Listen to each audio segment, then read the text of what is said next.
Well, howdy. Welcome back to Spinebreaker Books. Today on tap, we're delving into one of my childhood perennial favorites. Back in the high school days, I was a pretty big ride or die Clive Barker fan. I mean, Books of Blood still uncontested one of the best horror collections out there, with a little bit of sci-fi mixed in and a little bit of character study and lots of monster fucking. But it is Clive Barker. But my all-time favorite in high school was Clive Barker's The Great and Secret Show, and it. I remember reading it whenever I was 16, and just it it begins with a story of a guy that's butting up against the mid 40s, and he feels like he should have accomplished more. Which again, I feel that typifies a lot of people probably. That's the heart of the midlife crisis. And I used to think it was really funny, just this guy that didn't live up to his potential. It's less funny now.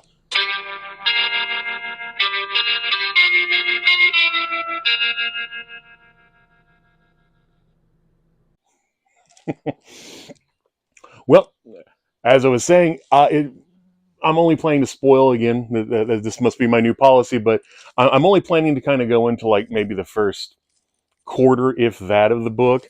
And again, from that, if you're interested, I recommend it. It was literally my favorite book for, gosh, almost a decade. Which again, people may read it and then become armchair psychiatrists. I'm perfectly willing to accept your diagnosis. I still haven't figured out what's wrong with me.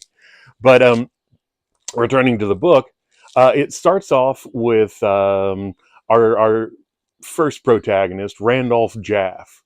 He's a gentleman again who he's staring down the barrel of his mid 40s, and he's had his jobs up till now have essentially garnered him a collection of hairnets and name tags. But he always had aspirations of doing and being something greater. So he ends up getting a job in with the post office in Middle America, a place that's called the Dead Letters Room, and essentially what it is he's in this one post office in the Bible Belt that happens to be almost a central hub for misplaced mail. And it's a job that most of the other postal employees do not want to do, because it's just boring, and you spend all day just opening letters that were sent to someone and never found their home. And his job is just open it up, and if it's money, he has to share it, and if it's porno, he has to share that too. And so he's down in that room just opening letters, and it gives him a rare opportunity where, as he begins going through days and weeks and months of all of these missives that never made it to where they were supposed to, he is given pieces of a puzzle that a lot of people had just pieces, and he's able to learn something about the dark magic underbelly that underpins our dimension because of that.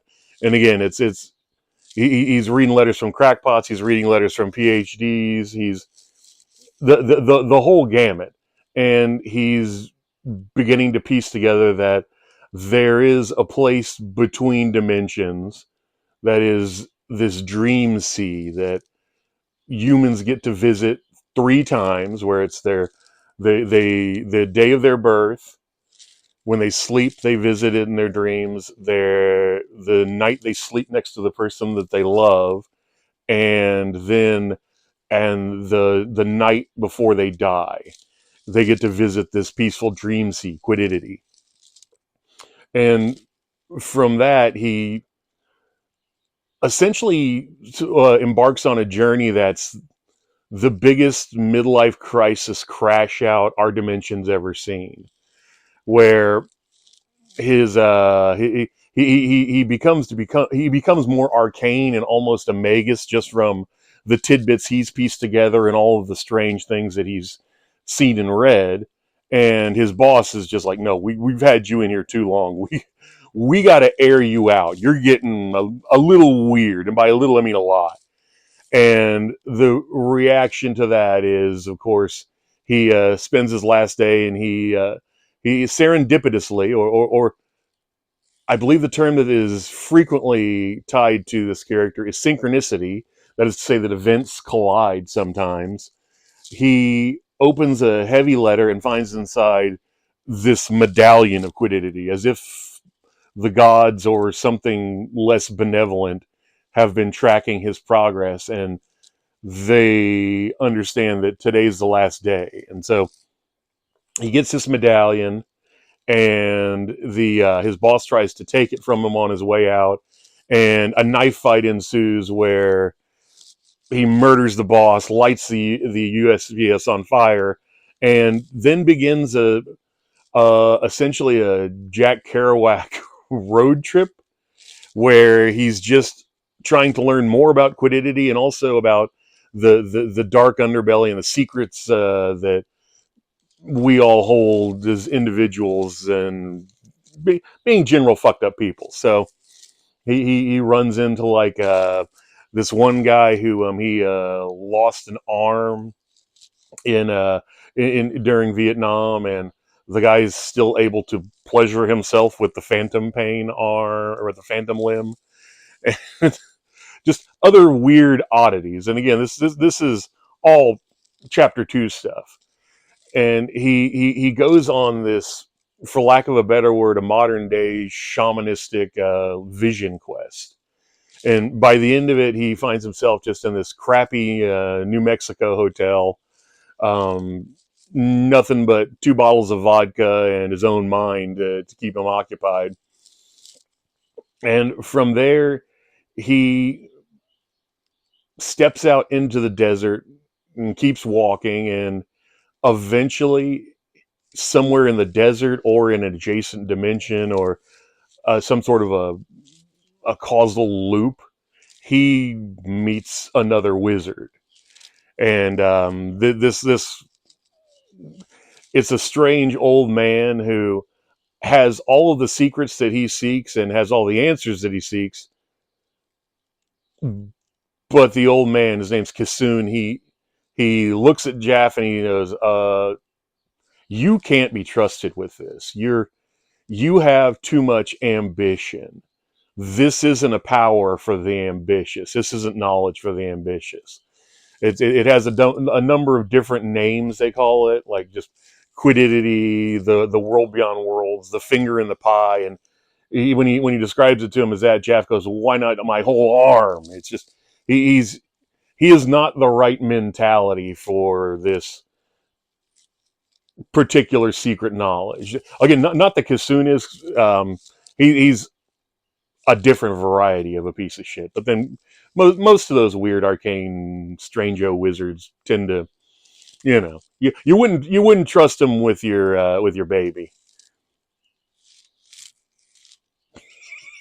Anywho, the News Titans and Jaff manages to escape a magical trap, and he finds he has to seek his answers elsewhere. He hooks up with a I suppose you call him a hippie biochemist by the name of Dr. Fletcher. This is a strange chemist who discovered the magic of LSD, burned out one of his eyes from staring at the sun too long. And somehow this union of Jaff's strange, half understood magic blends with Fletcher's understanding of biochemistry. And they try to cheat the system since he can't get power through the wizards of the arcanes. They hoard it too much. They try to cheat the system with something called Nuncio, the messenger, which is they essentially brew the Philosopher's Stone. It's um it's a substance that causes evolution, but not like petty evolution. Like, it's not wasting time with like an extra thumb or like an extra joint in your thumb, or like, a second lid for your eye, or less hair on your knuckles. It's really something more profound, where it roots into the core of a person and elevates exponentially into this and the next dimension, that person's characteristics. And so crunch time hits, and it's finally finished, and Fletcher realizes what a horrible mistake it was making this. He comes to the same conclusion as Kassoon, that this man is not to be trusted with this level of power. He's just a psycho. He's far too ambitious. Again, is a word that pops up a lot with him. But again, given that he has certain arcane abilities, he is in some way alerted that Fletcher is planning to destroy their work and just undo everything that they've managed to achieve up to this point. So he arrives at the lab, and a battle ensues, and unfortunately, Fletcher he reaches to destroy the first vial of the Nuncio, and the Nuncio knows he's doing something, and so its response is, no, no, I'm not going in the trash," and just explodes in his hands and infects him. And when Jaff comes in, he finds Fletcher just dreamily just kind of staring at the wall. And Jaff, he realizes, like, well, there's two vials left. I'm gonna get mine, despite Fletcher kind of lazily warning him, like, yeah, you really shouldn't do that. He does, and they both ascend to these demigod states. Unfortunately, at that point, Fletcher had an inkling through his drug-addled weird mind that Jaff wasn't the nicest guy, but once the Nuncio takes over on both of them, it's very much a stark visual contrast, where he's obsessed with light, and to the point that he burned out his eyes staring at the sun and dreams, and the best in humanity, whereas Jaff is just this twisted, kind of sick peeping Tom, given the powers of a demigod now, where he's interested in the secrets of people. And so from there, again, with the powers of demigods, they clash all across the Bible Belt, until finally both, extremely exhausted, crash into the forest of this small town. And from there, that's where that's where Act One ends and the story proper begins, where things just go further off the rails as they struggle for, well, in Jaff's case, dominance, and in Fletcher's case, suppression. And hopefully he is foolish enough to believe that he can make Jaff see the good in humanity. But again, it's absolutely a fool's errand. He's just too far gone, too much work in the service industry, too many hairnets, too many name tags. He's gotten his first taste of real power, and there's no way he's going to let it go, and there's no way he's going to share it. He's become as bad as the arcanes that he previously kind of thumbed his nose at. So again, from there, it goes places. I feel like that was me describing Geek Love as well, but it is a very frantic tale that you end up dealing with the spirit of Groucho Marx, and like the darkest fears and secrets of people made manifest. There's a creepy wannabe incest necromancer. There's more of Kassoon. There's a half man, half monkey scientist. Uh, it goes places. So again, if you like Clive Barker and you like weird shit, which like that Venn diagram tends to be a perfect circle. I really can't recommend it enough. It was my favorite book throughout high school and the early part of college before I was forced to read less wiggity things. So uh, I'm hoping to keep to a better timetable. I've got book haul coming. A lot of strange things from the Orient. I found a bargain bin full of it's enough to make Chris blush from Liminal Spaces. So that, and also again, one of my buddies from Ireland, Ian, sent me a care package, and then there's just my inability not to buy dumb things. So that'll be interesting. I don't know. I'm not as much of a fan of book hauls, but I'm told that they're a thing. So look forward to that soon, and look forward to another review soon. I'm trying to keep a more of a schedule going. So I hope to see y'all next time. Bye.